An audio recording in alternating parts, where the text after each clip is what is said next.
This is The Wow Effect, the podcast for women entrepreneurs who are scaling big. I'm Mallory Steele, and every episode expect honest conversations, actionable insights, and stories that make you say, wow. Welcome to the Wow Effect podcast. I'm your host, Mallory Steele, and today I'm joined by entrepreneur and co-founder, mentor, and financial strategist, Annette Bourassa. Annette's journey into entrepreneurship started with a toxic workplace that pushed her to take control of her own future. Since then, she's built a life and business rooted in preparation, financial discipline, and the freedom to design the lifestyle she truly wanted. One that balances work, family, and the joy of living fully. In this conversation, we jump into the mindset shifts every entrepreneur must make, from dealing with inconsistent cash flow to overcoming fear of failure. Annette shares her strategies for sustaining a six-figure business, selling without being salesy, and building a dream life that includes not only business success, but also time, freedom, and financial security. She also opens up about the impact of the WOW Collective, a space where women entrepreneurs come together to find encouragement, strategy, and the confidence to keep moving forward. If you're navigating the leap into entrepreneurship, or you're ready to move past survival and into thriving, this episode is packed with wisdom you can use right now. Annette, welcome to the WOW Effect podcast. I'm so excited to have this conversation with you. Thank you for having me. I am so excited to be here. This is awesome. I'm so excited that you're doing this. Yeah, it's been something on the back burner for a little while, so I'm really excited too. You and I have known each other for a while now, and I've got to experience your journey in different capacities, and we now get to be partners in this venture too, which is super exciting. But I kind of want you to kick us off with going back a little bit, because you're in a place where people can easily lose themselves in the dream and the goals. And you're living a life today that at one point were your dreams, your dream life, goals that you set, that you get to show up to every single day, who are, that are probably dreams and goals for other women in their position today. So what started your journey into entrepreneurship, and what dreams are you living today that you had set all those years ago? Okay, so that there's a few factors there. Yeah. I'm going to be fully transparent. The one thing that kicked me into I've had enough of being an employee is toxic work environments. And there was, I remember a pivotal point in time where I was working for this person who, of course, when you're the employee, you're taking, you cannot respond in kind back. And I realized when I came home that day and I heard myself speaking to my daughter with the same tone, that's when I went, aha, I'm done. This is it.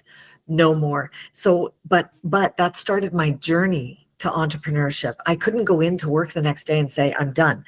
But what it did was it made a self-awareness, right, of how I was on a subconscious level taking work home with me in the attitude or the tone. So I was bringing the toxic environment home, and it didn't happen a lot. My daughter remembers it, and she said, Mom, it was only that one time. And I was really surprised that you talked to me that way. And I said, okay, I'm glad that it didn't go on forever and I just didn't clue in. She said, no. But once I made that decision, now all of a sudden my protective wall was up, and I could work in that toxic environment and it didn't faze me. I did not let it bother me. I would leave work every day going, days are numbered. And it's amazing when you make a decision, all of a sudden something that bothers you tremendously, it doesn't bother you anymore. And you almost start to wonder, should I stay? Like, it just doesn't bother me. But I knew I had to go because, first of all, I was a single mom with 3 kids. The 3 kids were physically active in competitive sports, so there was a lot of demand on the time. I needed flexibility. I wanted that flexibility to be able to be a mother first. But having said that, I didn't have any support coming in at the time financially. So I also had to make sure that I was being financially responsible. I had to make sure the mortgage was paid, food was on the table. And I wanted to keep my kids in those sports because really at that age, those teenage years are pivotal, right? So the sports were really keeping them focused and out of trouble. So I'm going to say the aha moment that kicked my butt in gear was that moment where I heard myself talking to my child with that toxic attitude. So then I started to get my ducks in a row, and I'm really excited. One thing I love that I do in the WOW Collective is I run the Shatter the Ladder Mastermind. And what I love about it is I am helping women on their journey to do exactly what I did. So there's a lot of ducks that need to get into a row. And a lot of them you want to do while you're employed. Number one, if you want to secure any financing, any line of credit, any extra available funding, you want to do that while you're still employed. Maybe renew your mortgage. Yes, maybe renew your mortgage. But the lenders, the lending institutions do have a preference for employment. So while you've got that year-to-date T4, while you've got your last 2 years of tax returns, make sure you are very firm on what you need for financing and make sure you go and get that. But how many ducks in a row do you have to get in order to be ready to do that? How do you know how much money you're going to need? Right? How do you know how much money you're going to need to invest in tools or equipment or marketing or staffing, any of that? So there's so much that you have to think about ahead of time to be prepared. It is not an impulsive or emotional decision to become self-employed. It may be emotionally based that drove you to the fact that you hate what you do as an employee now, but you cannot make an emotional decision and go into work one day and say, screw you, I'm done. You really need to be prepared financially, emotionally, mentally, physically, honestly, even physically. A lot of people don't think about that, but you and I know how many hours we put into a day as self-employed people. Entrepreneurs, it is not 9 to 5. Not. So you have to be in an emotional state and a physical place where you can get up and drive it for 12, 13 hours a day. The thing is, you're doing what you enjoy. So you love what you're doing. So why wouldn't you want to do it 12 hours a day, right? Yeah. So that's a long answer to your quick question. I don't even remember what the question was anymore, but it was really, really good. And you triggered a different thought, preparing. You did a lot of preparation before you made the jump. But what about the people who don't get to prepare? What if someone is in a position where they are let go, fired, that maybe it's a health reason, whatever the reason is, they didn't get that preparation time. What do you recommend for them? Yeah, so what I recommend, I actually, I'm getting the echo. We're getting echo. Okay. Oh, okay, that's better. Okay, thanks. Actually, that's a really, really good question because a lot of people do end up becoming entrepreneurs because they've been laid off or fired, right? So they say, well, I've been wanting to do this anyway. I have a skill. I'm very good at this skill, so I'll go ahead and just start my business now. This is the kick in the butt that I've been waiting for. But financially, if you're the sole income earner in the family, that can be devastating if you're not prepared, right? So I actually did that on a voluntary basis. So what I did was I did not leave my full-time job until I determined how much money I needed on a monthly basis. What was my mortgage payment? What was my food? What was my insurance? What was my car payment? My car insurance? What else? Utilities, the things that you cannot default on. I knew exactly how much I needed. And then I started doing some market research and said, okay, what if I was to get a job 3 days a week that just met my needs? Then I would have the other days to focus on building my business.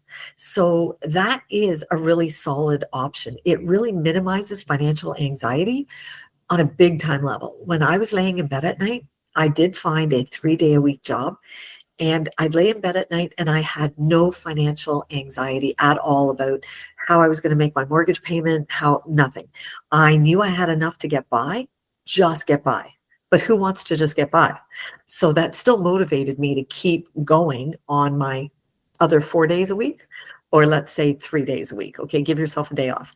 So I still had those other 3 days a week. So the first thing I did was I joined a referral networking group. Okay, it worked great for me. BNI is not good for everybody, but for me in the accounting capacity, it was awesome. And right away, I started building up referrals and started picking up clients on those days off. Then what happened was, as that picked up, I was able to scale back on the part-time job. Now I'm fully in. So that is something I always tell people first, because it can be the quickest and easiest way to get rid of the, oh my gosh, I'm freaking out. I just lost my job. I just got laid off. What am I going to do? I don't have any income coming in, right? Okay, well, don't go running out into another full-time job. Do some research and see if find out how much money you need to make and see what options are out there for meeting that income and giving you the opportunity to still build up your business. The other option as well is if you're laid off, you may be getting employment insurance benefits, right? Which can help. That is beautiful. If you're getting, that would have been the best thing, right? For me to get laid off. And then I would have had that coming in while I build my business. If you can have that, that's replacing maybe 50, 60% of your income. Beautiful, right? And then give her. Don't take too much time. Hustle. Get your act together quickly. Figure out what it is you want to do. Take our boot camp, which helps you identify who your avatar is, where you find them, what your lead magnets are. Like, you can't waste any time sitting on the couch wondering, what am I going to do? You need to fully engage and get moving, right? All really great points. I was just thinking about when you made that jump from going from employee to then self-employed. Were there any mindset shifts that you had to go through? Absolutely. Yeah. There was a big shift on multiple scales. Number one, financially, you don't have that paycheck coming in every 2 weeks. So you have to manage your cash flow, because when you get a client, first of all, it takes you a while to get a client. Then you've got to get the work. You've got to do the work. Then you have to build them, and then you have to collect. So that's not 2 weeks. The other thing is consistency. You don't have that same amount coming in every 2 weeks. You are the one driving your income, which is great if you're a go-getter, right? If you are motivated and self-motivated and you're a go-getter, you're going to make more money than you were. So you have unlimited income potential because it's you. But until you get those clients and you start billing and you start getting the cash flow coming in, you've got to get really, really creative and very disciplined. So the mindset is, you've got to realize it's all on you. It's on you if you fail. It's on you if you're successful. It's on you to manage that cash flow. It's all on you. So you've got to wake up and take ownership and responsibility for every single decision you make every single day. I can picture that would scare the shit out of some people and really excite some people. So how do you stay out of the holy shit side to stay on the excited side? Focus on the potential. Keep yourself excited. Focus on the, wow, one day when I am fully booked and I'm fully chargeable, what's my income cash flow going to look like? Okay, what do I have to do to get there, right? Do I want 4 clients at however many hours a week, or do I want a bunch of little clients for less hours a week, but more clients? There's pros and cons to both, right? It's nice to have, it'd be nice if I had 5 clients 1 day a week. Every Monday I knew where I was going, every Tuesday I was going, and then at the end of every month or at the end of every week, I invoice. Great. But this did happen to me. I had a fairly large client, and then their son bought the business, and the son was an accountant. I just became redundant, just like that. And so I lost a chunk of a client. And after that happened, I promised myself I would not be dependent for that many hours on one client ever again. So I made the decision there was less risk if I had many more clients for less hours a month, because then you don't feel it as much when you lose one, right? Mm-hmm. But the way to motivate yourself and stay out of that negative rabbit hole of, holy shit, I'm really scared. Like, what do I do? What do I do? Just, hey, this is what my life can look like. Now, what do I have to do to get there? You call it reverse engineering, right? But if you do that, you stay focused on that target, right? That awesome goal of, My financial situation is going to be better. I'll have the freedom. I'm going to be able to have the joy in my life every day. Focus on that. What about the days when you didn't feel like showing up? How did you inspire yourself to keep showing up, even on the tough days? Yeah, I went through a period of time, which you very well know, of burnout, and I had never experienced burnout before in my life. And it was me managing my accounting business. We were, full transparency, right? We were launching Wow Collective, and I had come down to Florida. We were giving her. We were at 25 networking events in like a small period of time. We were working hard when we weren't in networking events. Like we were 110% focused on Wow Collective, our passion, our dream, right? Then I came back to Canada and I had another filing deadline. And this was self-employed filing deadlines in corporations. And so then I didn't rest all that much in Florida because we were giving her. Then I came back and I was 100% back into, and I burnt out. I had never experienced it before in my life. And it's a horrible feeling. And I don't want to be there again. But I remember laying in bed and saying, what would it take for me to walk away from all my clients, walk away from everything, go somewhere, crawl in a hole, turn off my phone, and just sit in darkness? And then as I'm laying there, I'm realizing, oh, that's not good mindset to be in. That's kind of sounding like depression. Don't want to be there. So then I said, all right, enough. And I ripped the blankets off me and I said, get your butt in the shower and start your gratitude. So I had to force myself, even though I didn't want to, I knew it was what I needed to do. And I forced myself to show up. And there were a lot of meetings that you and I had and Lindsay, and I wasn't 100% there, but I went through the motions anyway. I was forcing myself because I knew this was a limited amount of time. I knew I wasn't going to stay in this state of mind forever, right? I had to dig myself out of it. And sometimes the best way to dig yourself out is force yourself to go through the movements anyway. Just want to be clear, you did take some rest and you did do some sleep too. Just I for anyone who's did. listening going through burnout. Oh, no. Yeah, I had to. I did have to give myself the grace to say, I need to slow down some, but I did not stop completely, right? I allowed myself to say, okay, you know what? You're not going to push yourself 12, 13 hours a day anymore. You got to cut back and allow yourself to get to bed early, nutrition, get some walks, that kind of thing. So I did have to take care of myself. Yeah. And I think you've made some really, really great points because in entrepreneurship, a lot of the times people say it's like, it feels like a roller coaster, but you don't realize you're creating your own roller coaster ride because you're That's all right. in gung ho and then you're all out crashed and then you get your energy back and then you're all in again. So finding that perfect balance, it's not about work-life balance. It's just the life balance because It is. building your dream life, then you are building the life of your dreams. You're building the That's life right. you want to live every single day. So just creating that balance all around. Yeah. Yeah. Really, really I good. had somebody tell me one time they were pretty high up in the accounting firm that I was working for, and he said, if you love what you do, then you're not working. It's not work. Yeah. Right? So the work-life balance thing, I think that is for people that have jobs where they're doing things that they don't really like and they're categorizing it as work.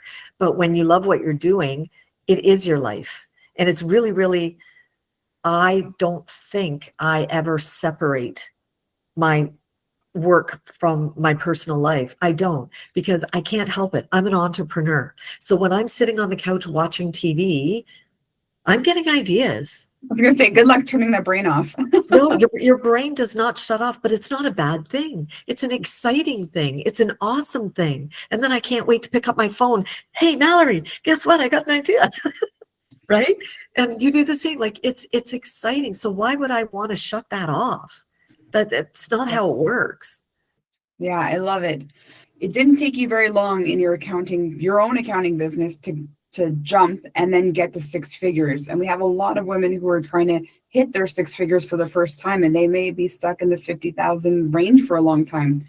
Were there some mindset shifts that you had to make to not just start a business, but also actually hit those targets and keep them?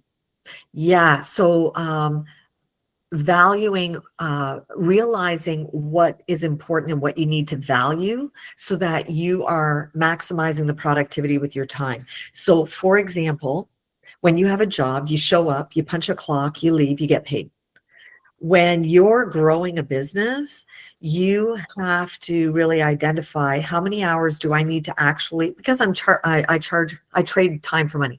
So I have the number of hours that I can work. So I had to really spend some time thinking about, to make my bills, how many hours do I need to be chargeable? And that I've got to do. I have to do it.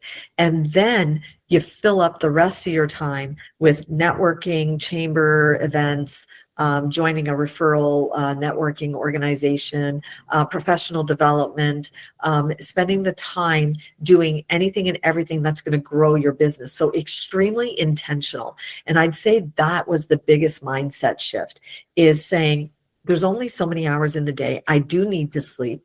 I do need to be a mom. I have to be super intentional with every hour of my day so that I can meet my financial responsibilities. I don't burn out. I am a mom and I am growing my business. And growing your business, you're not making any money when you're growing your business. You're networking. You're going out for coffee. You're having breakfast meetings. You're putting your name out there and you're getting in front of people's faces. You're generating a big fat zero. But you're focused on down the road. Relationships are huge. Valuing relationships, tremendous. You develop collaborative partners, referral relationships, have the mindset shift of being super intentional. Be kind. You never know what client is watching your behavior, right? You always say, as a parent, watch what you're watching on TV, on your computer, what you're saying on the phone. Always assume there's a child behind you watching, right?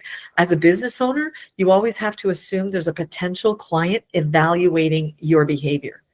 How do you want that to go off? So super, super intentional. That's the mindset shift. Really great. Assuming that your client is always watching you. I love that. So I'm thinking about a conversation I had earlier today with somebody who, and this comes up quite a bit with our community, right, is around, I hate how sales feels icky. Like, I don't want to force anything on anybody. I don't want to be a salesperson. How do you sell without wanting to sell? Like, be that ickiness. Right. And I love that, because we talk about that in your boot camp that you run. What's the pain point, right? You don't have to sell to somebody if they have a pain that needs to be addressed. So for accounting, it's easy. Everybody's got to file their taxes. Big pain, it's got to be done. And they know it has to be done. So basically, making yourself available and letting people know that you address that pain. There you go. People know, hey, yeah, you need to get your taxes done. You need a new accountant. Annette does that. But I offer other services that are different, right? So I'm also a chartered financial divorce specialist. So I deal with financial mediation in divorce and separation. That is a completely different pain point. And how do I promote that? And honestly, I have not done any social media advertising or marketing or whatever. That is key relationships. So I happened to let people know that I was doing that. And a friend said, I know somebody who's a family mediator. Why don't I introduce you? And then a relationship is born. And so her and I do all of our financial mediation together, right? She's a mediator. I do the financial piece. Beautiful. I'm also an accredited financial counselor and a certified cash flow specialist. How do I promote that? Well, that's what I'm working on going through the boot camp with you, is that what are the pain points? Now that is going to be on social media, right? I'm going to be focusing on online courses, but I don't want to be salesy, but there's pain points. Are you overwhelmed with debt? There's a pain point, right? Have you gone through a divorce and you're overwhelmed with how do you go from a 2 income down to a 1 income? There's a pain point. Like, so stuff like that. I don't have to be salesy. I can let them know this is your pain point that I know you're going through because I've gone through it. And I've got a solution for you, right? So to me, that's how we do it. Yeah. And that you were at one point delaying launching your courses or your programs, but somebody gave you some guidance that changed your mindset around that and kind of put your butt in gear? Do you remember what that was? Yeah, and I'm going to say her name because if she ever watches this, I want her to know she gets full Full credibility. credit. Her name was Debbie, and we were in a WOW in-person session, and we had talked about challenges. We were going around and we were discussing our challenges, and I said, I have a fear of failure. I'm stuck, right? And I'm just afraid that I'm going to invest all this time, all this effort, take time away from my accounting, which this is as a business owner, it's a real thing, right? I can put a value to every hour. So if I take an hour of my time away from accounting and put it towards Money Reset Academy, I see an opportunity cost. There's big opportunity income, but I can put my finger on right now. I have an opportunity cost because I've got work sitting on the table that I could be getting out, get the money in right away. It's a very common challenge going from It the is. transition from a service, trading time for money, to productizing that where you're blasting past that cap. That's right. So income potential, unlimited. But it is so easy as a business owner to be stuck in, yes, but this is now. Right. So there is a balance because yes, again, I have to make sure that I've got enough minimum chargeable hours every week to keep up with my bills, but I have to block out that time to keep moving forward with Money Reset Academy. It is harder than people think it is. It is really tricky. And especially if you have this fear of, I'm going to put all this time into it. I'm going to put money into a website, all my products, all my development, software, blah, blah, blah. And what if I don't sell? I've wasted all this time. And then, so Debbie said to me, she had done a free cohort, that like a beta test that I had run online because I was testing my material. And it's 8 modules, but I condensed it into the online because I didn't want to suck up all their time. So she spent 4 weeks with me and I was just kind of going through it fairly quickly. So she's sitting beside me. She goes, Annette, I have to tell you something. And I said, what? And she said, I went through your course with you. I was in your beta. I am telling you, it's valuable. It can change marriages. It can change people's lives. And every day that you are not out there having your material available is another day that somebody's not getting the help that they need. So you need to do this. When she said that to me, it was like, oh, right? So first of all, what I went through was, well, there's all kinds of people selling financial courses online. But the thing is everybody resonating with those people? Maybe I'm going to have a twist or an offer, or maybe my voice resonates different, or I bring in feelings because I've lived it that people can resonate with. Maybe, just maybe, I could be a person that somebody's waiting for, right? And so I thought, oh my gosh, Debbie, that was the best gift she could give me. Or maybe even teach it in a way that lands better, right? You've got Yeah, your it's all story, but resonating, right? yeah. It's all about resonating. It doesn't Yeah. matter how many courses you have. If your listeners can't resonate with you, it's not going to work. But if they do, now they're going to tell their friends and they're going to tell their friends, right? Yeah. Mm-hmm. What's a wow moment, or maybe there's a few, that you have experienced on your path that you didn't see coming? A wow moment. Oh, yeah. Okay. Being invited by you on your journey for the Wow Collective, because this was your baby, your dream, your mission first. And for you to invite me in so that you could elaborate on the services, right? So you brought me in as like more the money person to speak on the money part. That was awesome. Great. But the biggest wow moment I got was when we actually implemented, and we now have all these women that show up all the time, consistently. They're engaged. I see them taking notes. They're doing the homework. and to hear testimonials on how their businesses have transformed, it's impacting their lives. They have hope, and they're transparent with us and vulnerable with us and letting us know the challenges they have, the divorces, the abuse, the single parents, the imposter syndromes, the burnouts, we've got people coming from all backgrounds. And so the biggest wow moment I've had is when I end masterminds and I cry, because I realize the impact that we're having on these women. You cannot put a dollar, see, it's going to make me cry now. You cannot put a dollar value on that. You cannot even imagine the magnitude of an impact that we could be having on someone's life, because we don't know. We're hoping to hear it. We're hoping to stay with them on their journey.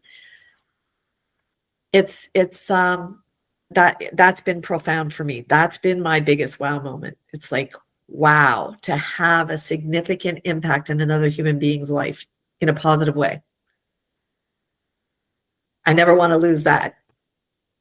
So that's so nice to hear. You almost cried, so you almost helped me with my mission for the day. Yeah, I know. If anyone doesn't know, my mission every day is to either provide somebody with an aha moment or make you cry. So we're almost there. Thank you. There we go. Keep talking to me about these women and you'll make it. Right? Yeah. So you do lead a couple of masterminds in the WOW Collective, and you also have worked with entrepreneurs for so many years in the financial capacity. What are some common challenges that you've seen come up maybe over and over again? It doesn't matter what the industry is, right? Like there are different stages and different phases. What are some of those challenges that come to mind for you? Focusing on the financial side? Whatever you hear. Challenges. Yeah, just challenges. It could be both. Maybe yes, on both sides.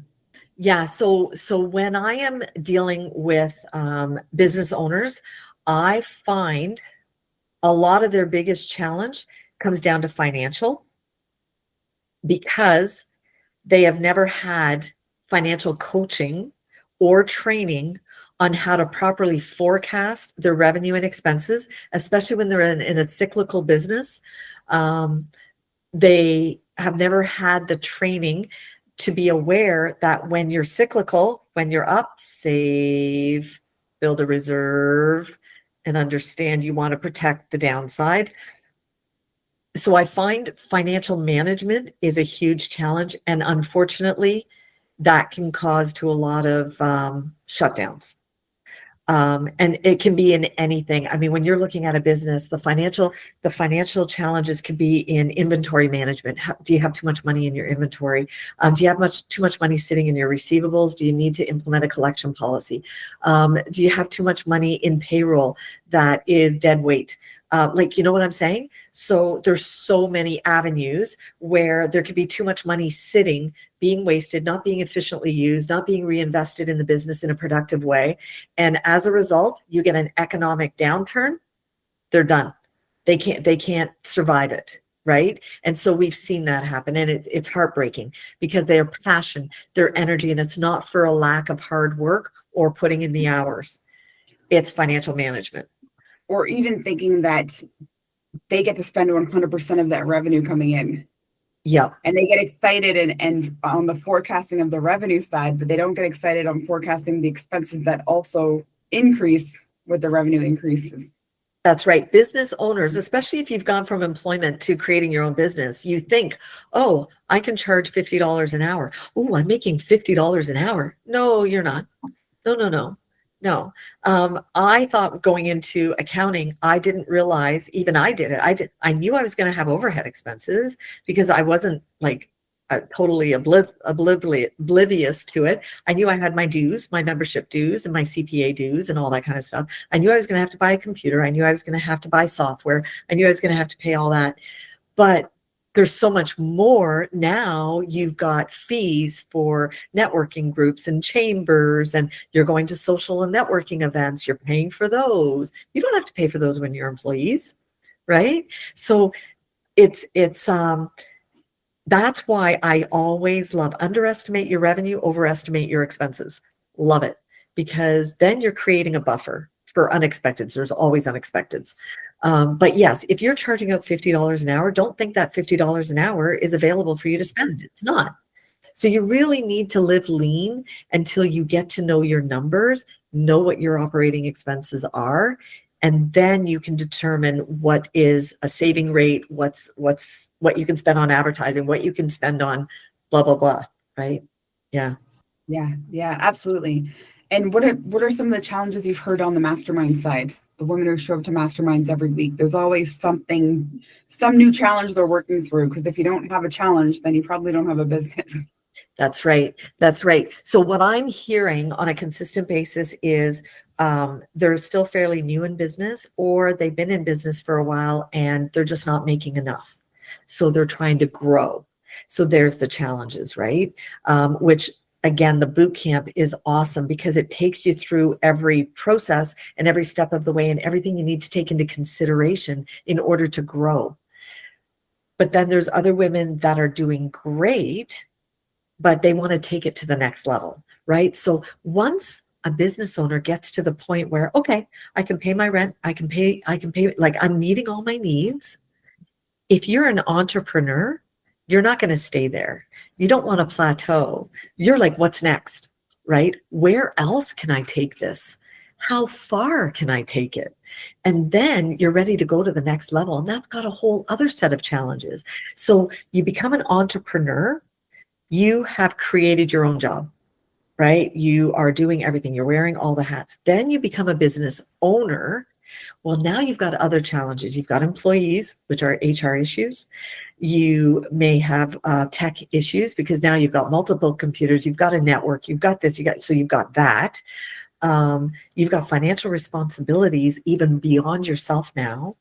And now that you've got employees, now you're advertising and marketing more because you got to continue having that sieve, the funnel of client work coming in because you don't want them sitting idle. So now you're hustling even more because you want to keep your staff busy, right? So there's that like little teeter-totter that goes on as you grow. Hire another person. Well, now I got to get more work in. And okay, now hire another person, bring more work in, right? So it's that's a whole other challenge that entrepreneurs don't deal with because we're on our own dealing with everything.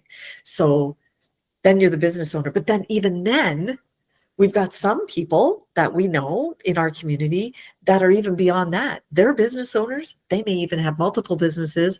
They're in a group. They've got their managers managing their staff. Now what? Now they want personal gratification. They want to give back to the community. They want to help other people. They want to mentor other people because now all their financial needs are met. They've met their goals. Yay. But now they've got this inner need to want to help other people, right? So it's interesting to get to know the mind of an entrepreneur and that mindset, right? Because we do have levels. I heard you say a lot, what's next? What's next? What's Yeah. next? And I think the goalpost continues to move, and you don't know what you don't know. Yeah. I think if you're a true entrepreneur, that goalpost is always moving, always. I'm going to share something about you, and you're not going to like it, but you don't really share this with people, but you are living your once upon a time dream life. And I know you want more, and you're constantly saying, what's next? What's next? What's next? But you have your home, you have your mortgaged home. There are some entrepreneurs who are still renting or saving towards a house, or they've had to maybe even give up their home sometimes to finance their business. But you have a home, all of your expenses are covered. You live within margin all the time. Yeah. You also have a cottage that you get to escape to on the weekends. And you have a place in Costa Rica. And you travel and go on all these vacations. And you get family time with your children. So you have a really well-rounded life, which was going to that from leaving corporate as a single parent. Yes. Yes. And honestly, if I had stayed in my job, I would not be living this life. I would be continuing to work overtime to give somebody else this life. And, it's interesting. I'm going to share, um, so people listening may say, oh, she's got a cottage and she's got a house in Costa Rica. We don't have to do everything on our own. So my place in Costa Rica, I have a partner. It's awesome. It made it doable. Cottage, partner, it's doable. So many people, we set a financial goal and we feel like we got to do it all on our own. Like, why? Why not be able to enjoy life and just share with other people, but you get to enjoy more of life. Some people, and I've met some people that they have to do it on their own. They want to know they did it on their own. They want full credit for doing it on their own. It's like you're making it so much harder, right? But As long as I it's the right partner. Exactly. Yes, that's the key. But yeah, I do admit every single day I am so blessed. And one of the main reasons I am so blessed for the life that I have is because it's allowed me to be the mother that I wanted to be. And it's allowed me to be able to take advantage of opportunities that pull up my heartstrings. If I was an employee, I wouldn't be able to be involved in Wild Collective with you. I wouldn't have been able to do it. I wouldn't have been able to go down to Florida for 2 weeks and launch. No. So I feel that I am so blessed in the opportunities that I get to be able to follow my passion. Money Reset Academy, that's my passion. I want to help people eliminate financial anxiety in their life. That's going to feel so good to be a part of that. But if I was an employee at an accounting firm, I would not be able to have that sideline business. They have so many rules about what you're allowed to be affiliated with outside of that organization's name. So I would be so restricted, and it would be a slow death for me on a daily basis. 8 hours of slow death. Yeah. Annette, I admire how disciplined you are in your own life, in your own finances. I think too often there are coaches coaching other people how to do things that they never conquered themselves. But you have conquered it, and now you're trying to share that knowledge with other people. So I admire you for that. Yeah. And I hope that's what makes a difference, because that's what I do, is bring in my real life examples. Like, I live life of slow cooker for my kids. I live life of making soups and stews and chilies, because those are super cost effective. So these aren't tips that I got from a coaching class.